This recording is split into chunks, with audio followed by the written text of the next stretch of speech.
बिहार की राजधानी पटना से एक बेहद दुखद और खौफनाक घटना सामने आई, जिसने पूरे प्रदेश को हिलाकर रख दिया है। बताया जा रहा है कि कुछ अपराधियों ने एक नर्स के घर में जबरन घुसकर उसके 2 बेटों को जिंदा जला दिया। इस दर्दनाक घटना के बाद राज्य की कानून व्यवस्था पर सवाल उठने लगे। पूरे प्रदेश में इस घटना को लेकर गुस्सा है और जनता के साथ साथ विपक्षी दलों के नेता में भी आक्रोश है। राजद नेता और बिहार के पूर्व उप मुख्यमंत्री तेजस्वी यादव ने इस घटना को लेकर ट्वीट करते हुए लिखा, देखिए यार आपकी स्क्रीन पर, उन्होंने लिखा, पटना में सत्ता संरक्षित अपराधी ने घर में घुसकर नर्स के 2 नाबालिग बेटों को जिंदा जलाया। अपराधियों के हौसले इतने बुलंद है कि अब घर, कार्यालय, अस्पताल कहीं भी कोई सुरक्षित नहीं है। मुख्यमंत्री अचेत हैं और बदमाश सचेत है। तेजस्वी यादव ने साफ तौर पर कहा कि बिहार में अब आम लोगों के लिए कोई सुरक्षित स्थान नहीं बचा है। अपराधियों को सरकार का संरक्षण मिल रहा है। वहीं वीआईपी पार्टी के नेता मुकेश सैनी ने भी इस दर्दनाक घटना पर गहरी चिंता जताई और एक पोस्ट में लिखा, देखिए यार आपकी स्क्रीन पर, पटना में सत्ता के संरक्षण में पल रहे अपराधियों ने सारी हदें पार कर दी है। एक नर्स के घर में घुसकर उनके 2 मासूम बेटों को जिंदा जला दिया गया।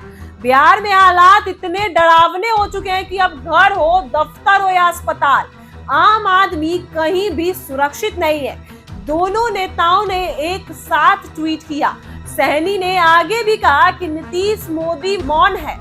आखिर कब तक अपराधियों को सत्ता की छाया में खुली छूट मिलती रहेगी?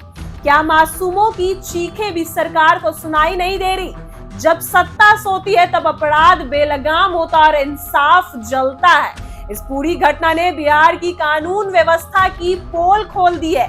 आम जनता डरी सहमी हुई है। लोग अब सवाल पूछ रहे हैं कि जब राजधानी पटना में भी बच्चे सुरक्षित नहीं है, आम लोग सुरक्षित नहीं है, तो प्रदेश के बाकी हिस्सों का क्या हाल होगा?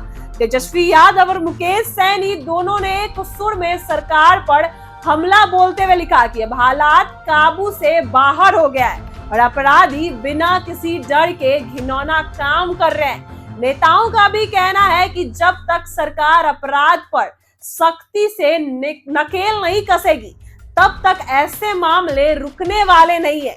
यह घटना केवल एक परिवार की नहीं बल्कि पूरे बिहार के लोगों के लिए चेतावनी है कि अब कोई भी सुरक्षित नहीं है। अब देखना है कि सरकार इस घटना पर क्या प्रतिक्रिया देती है और दोषियों के खिलाफ क्या सख्त कदम उठाती है। जनता के गुस्से में और लोग इंसाफ मांग रहे हैं। हर जगह लोग अब इंसाफ की मांग कर रहे हैं। सरकार के लिए समय है कि अब उसे चुप्पी तोड़कर जिम्मेदारी लेनी चाहिए और दिखाना चाहिए कि वाकई में जनता की सुरक्षा के लिए गंभीर है। इस घटना ने बिहार की कानून व्यवस्था पर भी बड़ा सवाल खड़ा कर दिया है। आम जनता डरी हुई है। लोग पूछ रहे हैं कि अगर मासूम बच्चे अपने ही घर में सुरक्षित नहीं है तो फिर कहां जाएंगे, कहां होंगे? तेजस्वी यादव और मुकेश सैनी ने इस पूरे मामले में सरकार की चुप्पी और लापरवाही को लेकर गहरा आक्रोश जताया है। नीतीश सरकार को बड़े पैमाने में घेर लिया। यह घटना बताती है कि बिहार में अपराधी कितने बेखौफ हो चुके हैं। अब जनता को जवाब चाहिए, इंसाफ कब मिलेगा, दोषियों पर कार्रवाई कब होगी और क्या सरकार सोकर ही राज्य को चलाएगी? क्या सरकार हमेशा सोती ही रहेगी या अपनी चुप्पी को एक बार फिर से तोड़ेगी? विपक्ष की बस यही मांग है। ऐसी ही वीडियो के लिए बने रहे हमारे साथ। आप देख रहे हैं इनसाइडर लाइव।